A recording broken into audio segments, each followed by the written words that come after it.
Colonel Chowdhury, আমরা যদি বিরোধী দলকে একটু দেখি তাহলে কোথাও গিয়ে এই যে ধরে নিন শিক্ষা ক্ষেত্রে যে দুর্নীতিটা হয়েছে কিংবা স্বাস্থ্য ক্ষেত্রে যে দুর্নীতিটা হয়েছে, সেই সমস্ত জিনিসকে ইস্যু না করে বিরোধী দল অনেক বেশি ফোকাস করছে ধর্ম ধর্ম ধর্ম করে। সেটাই কি কোথাও গিয়ে একটা ড্রব্যাক হয়ে যাচ্ছে না? কেন ওরা চেষ্টা করেছিল, ওরা এই যে বাঘ আসছে বিজেপি, আপনি তো ফলো করছেন অনেকদিন। 2014 প্রথমে 2013 সারদা হয়েছিল এবং 2014 সারদা নিয়ে বহু কথা বলেছিল 2014 সময়। তারপর আমরা সারদার পর দেখেছি নারদা 2016, তারপর দেখেছি ক্যাটেল স্মাগলিং, কোলের, তারপর আমরা দেখেছি স্বাস্থ্য নিয়ে একখানা কোভিডের সময় উঠলো পিপি কিট নিয়ে, তারপর আমরা দেখলাম রেশন দুর্নীতি, তারপর আমরা দেখলাম শিক্ষা দুর্নীতি। এই বিভিন্ন দুর্নীতি বলা হলো যে বড় বড় মাথা নাকি তারা জেলে ঢুকিয়ে দেবে, এবং তার বিভিন্ন পোর্টাল এই যে বিজেপিদের পক্ষে বলে, যারা পক্ষে, আমি বলছি পক্ষে, সকাল থেকে দেখবেন এই যত তৃণমূলের নেতা নেত্রীদের সকালে জেলে ঢুকিয়ে দেয় এবং বিকেলে জেল থেকে ওরা আবার বেরিয়ে আসে। তো এইভাবে যখন দেখছে পশ্চিমবাংলা, দেখছে পশ্চিমবাংলা 10 কোটি মানুষ দেখছে, বিজেপি রোজই বলছে বাঘ আসছে, রোজ ওরা সিবিআই ইডি নিয়ে 2016 থেকে এই এখন পর্যন্ত 2025 প্রত্যেক দিন পশ্চিমবাংলায় সিবিআই সকাল থেকে ভোর 6টার থেকে বিভিন্ন গাড়ি নিয়ে বিভিন্ন জেলায় দৌড়ে বেড়াচ্ছে, একজনকেও ধরতে পারছে না। আইদার এটা পুরোটা মিথ্যে, দুটোই হতে পারে, আর দুটো, আর সেকেন্ড হচ্ছে যেটা আমরা শুনি যে কমপ্লিট তৃণমূল আর বিজেপির একটা সেটিং আছে। তো কোনটা আমরা বলতে পারবো না, কারণ আমরা সাদা চোখে যেটা দেখি, সাধারণ মানুষ দেখি, এখন পর্যন্ত বড় কোনো নেতা নেত্রী ধরা পড়েনি যাদের ওপর এই বলা হচ্ছে তারা চুরি করেছে, তারা ক্যাটেল স্মাগলিংয়ে আছে, গরু, কয়লা, পাথর, বালি, তারপর এই ফুড মানে রেশন, তারপর হচ্ছে এসএসসি স্ক্যাম, বিভিন্ন স্ক্যাম। কোর্টে দীর্ঘদিন ধরে মানে তারিখ পে তারিখ চলছে, কিন্তু আসল বাংলার মানুষ, 10 কোটি মানুষ, যে প্রধানমন্ত্রী, যে স্বরাষ্ট্রমন্ত্রী বারবার বলেছে এই পার্টিটাকে ভেঙে দেবে, এদের অ্যারেস্ট করবে, এরা বিরাট দাগি আসামি, করাপশনের মধ্যে সবাই মাথায় পৌঁছতে হবে, এই মাথা পৌঁছতে হবে। আমরা শুনে আছি 2016 থেকে 2025 হয়ে গেল, মাথায় আর কেউ পৌঁছতে পারছে না।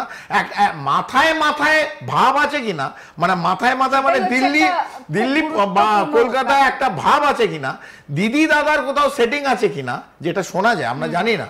তো সেইখানে এইটা পুরোটাই বাংলা মানুষের কাছে একটা নাটক হচ্ছে, যে নাটক আমরা গতকাল বিরোধী নেতার সঙ্গে যারা গেল সিইও অফিসে, সেই নাটক দেখলাম না সত্যি কোনো ঘটনা হচ্ছে, আমরা জানি না একেবারেই। আর এইখান থেকেই একটা খুব গুরুত্বপূর্ণ ডেটা আপনাদের সঙ্গে শেয়ার করব, সেটা হচ্ছে যে নির্বাচন কমিশনের তরফ থেকে বলা হয়েছে যে এই যে রাজ্যে এসআইআর হয়েছে সেখানে মৃত ভোটার কত, সেক্ষেত্রে দাঁড়িয়ে যেটা দেখা যাচ্ছে যে রাজ্যের 2208খানা বুথ, 2208খানা বুথ, সেই 2208খানা বুথে কিন্তু দেখা যাচ্ছে যে কারুর কোনো মৃত্যু হয়নি। আমরা যদি বাংলার যে ডেথ রেট সেটা দেখি, সেখানে কিন্তু প্রায় 5 হচ্ছে সেই ডেথ রেটটা 1000 জনের ক্ষেত্রে। তাহলে করে কি এমন সঞ্জীবনী বুটি এই এতগুলো বুথের মানুষ পেলেন যেখানে 20 বছরে কারুর মৃত্যু হয়নি? সেই ডেটা আপনাদেরকে আমরা দেখাবো, এবং সেই ডেটা দেখলে আপনারা বুঝতে পারবেন যে জেলা ভিত্তিক সেই ডেটা রয়েছে, যেখানে কিন্তু পরিষ্কার লেখা রয়েছে যে কোথায় কত শতাংশ, মানে কোথায় কতটা পার্সেন্টেজ রয়েছে যেখানে কারুর কোনো মৃত্যু হয়নি। এবং যেহেতু আমরা দেখতে পাচ্ছি যে এত রকমের দুর্নীতি, তাহলে এখানেও কি কোনো দুর্নীতি রয়েছে? এই মুহূর্তে আপনাদেরকে দেখাচ্ছি যে জেলা ভিত্তিক যদি আমরা দক্ষিণ 24 পরগনা দেখি, দক্ষিণ 24 পরগনাতে গণনা বলছে যে 760, পুরুলিয়ার ক্ষেত্রে 228, মুর্শিদাবাদের ক্ষেত্রে 226, মালদার ক্ষেত্রে 216, এরপরে যদি আমরা দেখি নদিয়ার ক্ষেত্রে 130, বাঁকুড়ার ক্ষেত্রে হচ্ছে 101, হাওড়ার ক্ষেত্রে 94, পূর্ব মেদিনীপুরে 90, বীরভূম 86, উত্তর 24 পরগনা 82, জলপাইগুড়ি হচ্ছে 56, হুগলি 54, দক্ষিণ দিনাজপুর 15, দক্ষিণ দিনাজপুর 40, পশ্চিম মেদিনীপুর 15, উত্তর দিনাজপুর 11, পূর্ব বর্ধমান 9, আলিপুরদুয়ার 3, কোচবিহার 2, দার্জিলিং 2, কালিম্পং 1, উত্তর কলকাতা 1, পশ্চিম বর্ধমান 1। টোটাল হচ্ছে যেটা আপনাদেরকে বললাম যে 2208। আমি কর্নেল চৌধুরীর কাছে একটুখানি আসবো। কর্নেল চৌধুরী, কোথাও গিয়ে যেহেতু মানে উত্তরবঙ্গে তৃণমূলের যে হোল্ড সেটা অতটা স্ট্রং নয় বলে কি এখানকার মানুষ সঞ্জীবনী বুটিটা পায়নি? মানে এভারেজ যদি দেখি এতগুলো জায়গাতে, মানে এত সংখ্যায় কারোর 20 বছরে মৃত্যু হয়নি, মানে এটা তো পুরো অমরত্ব পেয়ে গিয়েছে না? দেখুন মানে খুব অদ্ভুত ভাবে একদম উত্তরবঙ্গ। আমরা তো নীলকণ্ঠক শুনেছি, শিব যে বিষ পান করে নিয়ে অমর হয়ে গেল। আমরা সেই জায়গা জানি না বাবা রামদেবের কোনো গুলি, নতুন কোনো প্যাকেজ আয়ুর্বেদিক এই জায়গাগুলোতে পাঠিয়েছিল কিনা, যেখানে সবচেয়ে উপরে হচ্ছে দক্ষিণ 24 পরগনা, ডায়মন্ড হারবার, দক্ষিণ 24 পরগনা, অভিষেক ব্যানার্জির গড় যেটা আমরা জানি।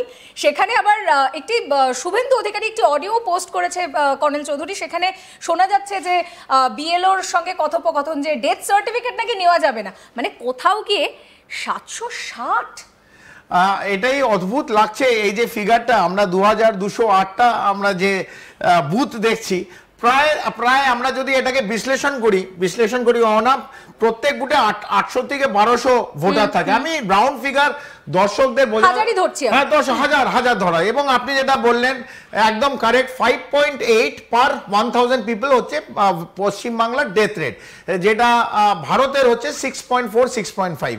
তো 5.8 হচ্ছে পশ্চিমবাংলার ডেথ রেট। সেই জায়গায় আমরা যদি টোটাল করি, মানে 2208 ইন্টু 1000 করি, অ্যাপ্রক্সিমেটলি 22 লাখ।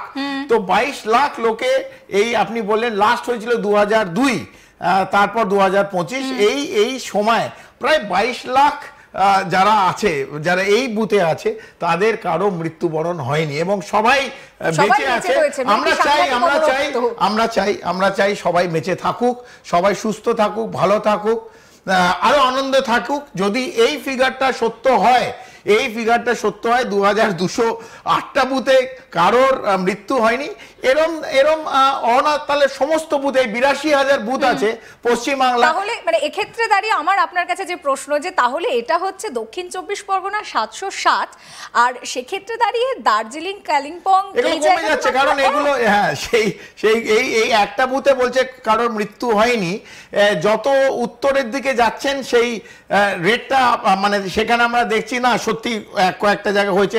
তবু আমি আবার বলছি, যদি দার্জিলিংও ধরুন 2টো অথবা পশ্চিম বর্ধমান একটা বুথও একজনেরও মৃত্যু হয়নি বিগত 2002 থেকে 2025, এটা অসম্ভব। মানে এটা এই রেজাল্ট ডাজন্ট স্পিক ট্রুথ।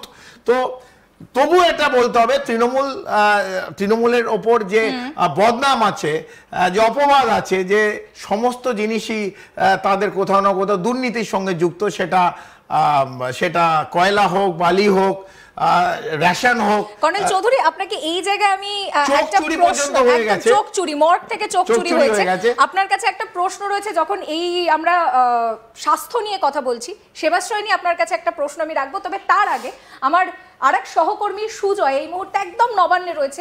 নবান্নে আর এই মুহূর্তে 1:17, আর একটুখানি অপেক্ষা সময়ের, তারপরে মমতা ব্যানার্জির বড় ঘোষণা।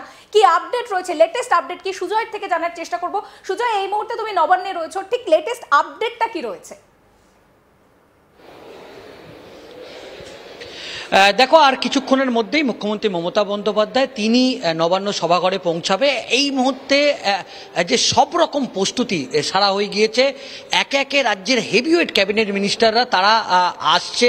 আমরা যতক্ষণ এখনো পর্যন্ত যা খবর পাচ্ছি, বীরবাহা হাঁসদা তিনি এসে পৌঁছেছে, তারপর খাদ্যমন্ত্রী রথীন ঘোষ তিনি এসে পৌঁছেছে, এবং অন্যান্য হেভিওয়েট ক্যাবিনেট মিনিস্টাররা তারা কিন্তু আসছে আর কিছুক্ষণের মধ্যে। এবং বিভিন্ন দপ্তরের যে প্রিন্সিপাল সেক্রেটারি যারা আছে, যারা সচিবরা আছে, অ্যাডিশনাল সেক্রেটারিরা আছে, এবং যারা মূলত মুখ্যমন্ত্রী মমতা বন্দ্যোপাধ্যায়ের কাজের তদারকি করে, তারা কিন্তু ইতিমধ্যেই নবান্নে যে সভাঘর সেখানে পৌঁছাচ্ছে।